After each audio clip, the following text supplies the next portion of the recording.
let me tell you the story of why I declined opportunities to work with studios on Marvel films while also turning down work in game dev and ultimately leaving the industry entirely. Just for some background, I'm a former Australian animator who primarily worked on 3D animations and visual effects. There are times when I tell my friends my story, and of course they think I'm crazy to have given up my dream and these amazing opportunities, so some of you may be wondering same, why did I leave the industry? Before I get into my story, let's start by going over the negatives. So to start with, in Australia, the industry is much smaller than in countries like US and Japan. This means your job opportunities is pretty limited, salary is not very competitive compared to other jobs that require you to have a degree. You're basically putting in a lot more work and stress and not getting paid that much more. A lot of work here starts out as contracts instead of full-time positions like other jobs here, which of course impacts the stability of your income. Now, to just get out my bias here, as a person I'm risk averse. I like stability and predictability. I don't like to keep moving around too much, jumping from job to job. Now, it's not all negatives. There's actually a lot of positives to the industry. Of course, you're working on amazing projects that so many people want the opportunity to work in. The work is generally enjoyable and you have bragging rights over your friends when your name pops up on the credits. For the studios that I work with, they were really chill, good people, and the environment was generally pretty good to work with. Now, onto why I left. There's so many people who would be dying to get a chance in animation or game dev. Well, just to give you some context, so this makes more sense. Currently, I work as a manager for an IT company. It's a 9-to-5 job, and while being a manager may have some merit, my current role definitely isn't something that many would dream of doing over being an animator. Now, I do want to first start by saying yes, working in the visual effects game dev industry was more enjoyable, but not enough to outweigh the cons for me. When I initially fell in love with the industry in high school uni, and what made me want to pursue a career in the industry was that I wanted to create my own animations, my own games, and while it was really cool working on projects for big studios, it really didn't hit the same as when I was doing it in high school and uni, where I could create what I enjoyed. We've all heard this saying along the lines of do what you love and you'll never work a day, but as someone who kind of did that, what I loved became a job, and while I still enjoy it, the passion wasn't the same. But let me tell you all the point I decided to leave the industry. I've already gone over the positives and negatives of working there, but what led me to where I am today? Well, it's a combination of things. First, self-realization of my motivations to work as an animator. Now, I've met a lot of artists in my life, and normally I break down two different motivations. Of course, I understand there's a lot of nuance to it, but for the sake of this story explanation, we'll go with the core two. There's artists that I find are genuinely internally motivated. These artists can create art for the sake of creating. They may have hundreds of drawings and projects that the public have never seen. Then the second motivation would be the artists that are externally motivated, which was me, and still currently is. From the day I started creating animations, I had to show people. I had to put my work out there. My core motivation was impact people. I want to move people with my work. I want to entertain people with my work. I never really saw the point, for me at least, and my motivation to create something and not show it to someone. In essence, my motivation was the impact that I had on people. So, as I mentioned before, I currently work as a manager for an IT company, which allows me to do what really motivates me. I'm able to have a huge impact on my staff's day-to-day lives. This led me to find joy in a role that I didn't initially foresee myself doing. There was also a lot that impacted my decision in terms of timing and things that were out of my control. Of course, there was the pandemic back in 2019-2020, which pretty much put all work on pause in Australia, preventing me from really working in the industry, and a bunch of my friends losing their jobs during this time. It wasn't really until mid-2021 when my friends who worked in the industry were able to actually return and start finding work. This is also when I started getting job offers asking me to return. So, how did I decide to stay with the IT company or return to the career I studied for? Well, at the same time, the company that I was working for was actually looking to promote staff members into management roles, and they wanted me to apply for it. I laid it up to fate.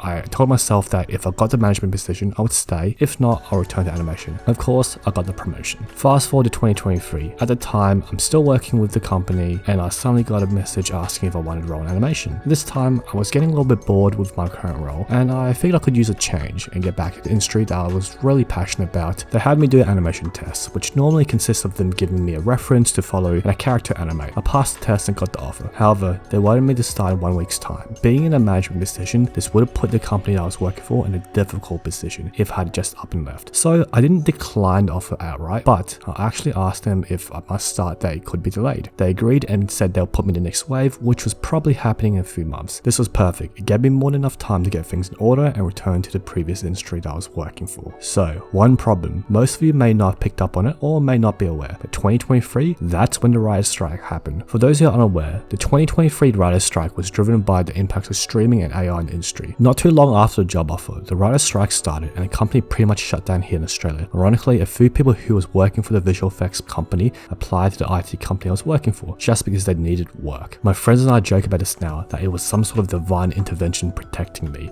Had things gone slightly differently, I would have been jobless at the time. Even with the strike over, we are still seeing the impact it has had on the visual effects industry in terms of employment. So while these two events limited my career in the industry, I grew in the IT industry and became a manager. This puts me in a position where if I was to return, I would have to start essentially from a much lower position and salary to where I am today, with no certainty for job stability. So a part of me leaving the industry was contributed by being unlucky. Being hit by a pandemic and a writer's strike wasn't something I initially saw when starting my journey as an animator. Also, while I was working with the IT company as a casual, I still worked with animation studios, and I can say this, at the end of the day, while yes, animation is still an amazing job, it is still a 9 to 5. Most aren't in roles where they have creative freedom that they may want. For every developer and artist who worked on Marvel Rivals, there's a developer and artist who worked on Concord. Even more so in Australia, you can't choose the project you're working for. Many can't even choose the company they're working for in Australia, as there's only a handful of studios. You kind of just go with whichever is offering you a position. At the end of the day, if I return, I would just be trading a 9 to 5 for another 9 to 5 that does have slightly more enjoyable work. I see so many videos about pursuing your dreams and following your passion, which don't get me wrong, I'm all for. I'm not against the idea, but I don't see enough videos of people who simply say it's okay to work a 9 to 5. You don't have to live your dream. It's okay to find a job you enjoy, do your work, and have a life outside. There are benefits to having a 9 to 5. At the end of the day, we can switch off once work is over. I do envy the life of YouTubers and streamers, and of course to some degree I do want that. That's why I'm making a YouTube video now. What I don't envy though is it's harder for them to switch off and just take a break. Now, if you're working a standard job, I think it's important that you find a job you enjoy. You can't hate your 9 to 5, otherwise you're gonna be miserable. You should continue to keep improving yourself and finding ways to better your life.